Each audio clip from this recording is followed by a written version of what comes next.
Hey guys, and welcome to Amazing Videos! This is World Series Season 1, The Americas, Episode 21, Trinidad and Tobago.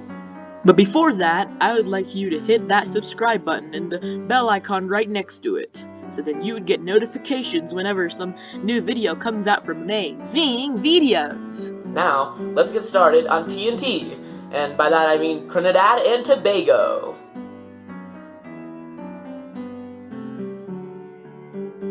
The current flag of Trinidad and Tobago was officially adopted on August 31st, 1962. The red stands for the sun, which is a symbol of courage. The white stands for purity and innocence. White also stands for the unity between the island of Trinidad and the island of Tobago. The black represents the commitment of the people of the country.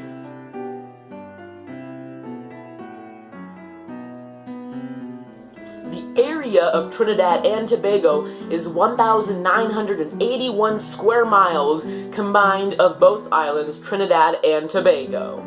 Trinidad and Tobago is off the coast of Venezuela, and it has Grenada to the north and Venezuela to the south. Episode 8 of this season is actually about Grenada. Make sure to check it out, it's pretty cool. El Cerro del Aripo is the tallest mountain in Trinidad and Tobago at 3,084 feet, or 900 meters above sea level. The Caroni River is the longest river in Trinidad and Tobago, stretching only 25 miles. The largest lake is on the island of Trinidad, covering 400,000 square meters. The lake is called Pitch Lake.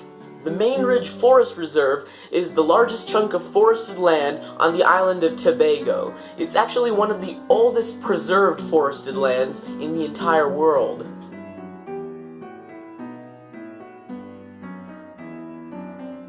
The population of Trinidad and Tobago is about 1.4 million people.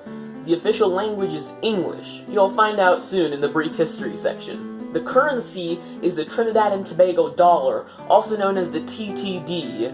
It's similar to the US dollar because it's divided into 100 cents, except unlike the US dollar, it's worth a little bit less.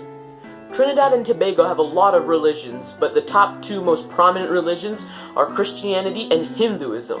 The British themselves brought Christianity to the country, but they actually brought farmers from India in the 1800s that brought Hinduism along to the country as well. The capital city of Trinidad and Tobago is the Port of Spain. 2% of the entire population lives in the capital. I don't know why I always say how much percent of the population lives in the capital all the time.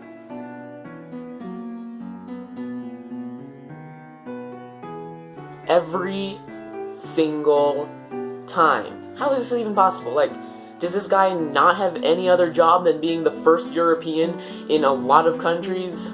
Alright, I gotta admit, this joke has died in the last episode.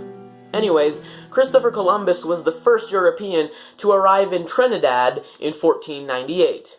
Tobago, however, was not yet discovered. He named the island Trinidad and then left to be the first European in some other countries. The British took control of Trinidad in the 1700s and took it from Spain after 200 years of Spanish rule.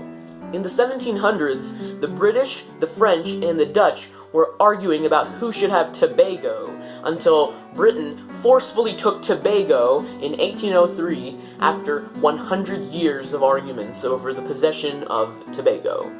During the 200 years of Spanish rule from 1500 to 1700, the Spanish had brought African slaves from Africa to Trinidad, and during the 100 years of argument over the possession of Tobago, the Dutch had brought African slaves to the island of Tobago. When the British got control of both of the islands, they brought farmers from India to work on sugar plantations on both of the islands.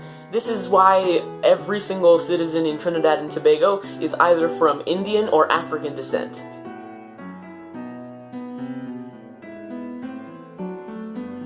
Trinidad and Tobago has two national animals, one for each island, and they're both birds. While Trinidad has the scarlet ibis, Tobago has the cacrico. The abuyu and the aki are both native plants to the country. There is a lot of tropical life that grows in the tropical climate of Trinidad and Tobago, and scientists think that they haven't even found all the species that live there.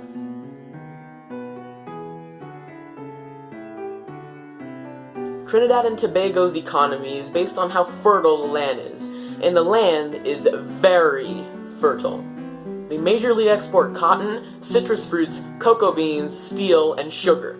Everything that they use, like steel and all the crops they grow, comes from the ground of Trinidad and Tobago, so they need to respect it and use the ground properly. But that's not the case because Trinidad and Tobago has non-proper land planning, which means they're destroying their fertile soil and destroying their economy, basically. So they need to pick up their thing. But still, oh my god, that hurt. Trinidad and Tobago is a beautiful country, and if they save their soil, they can be a prosperous one. Click here to subscribe, click here to watch the last World Series episode, and click here to, solve a Rubik's Cube.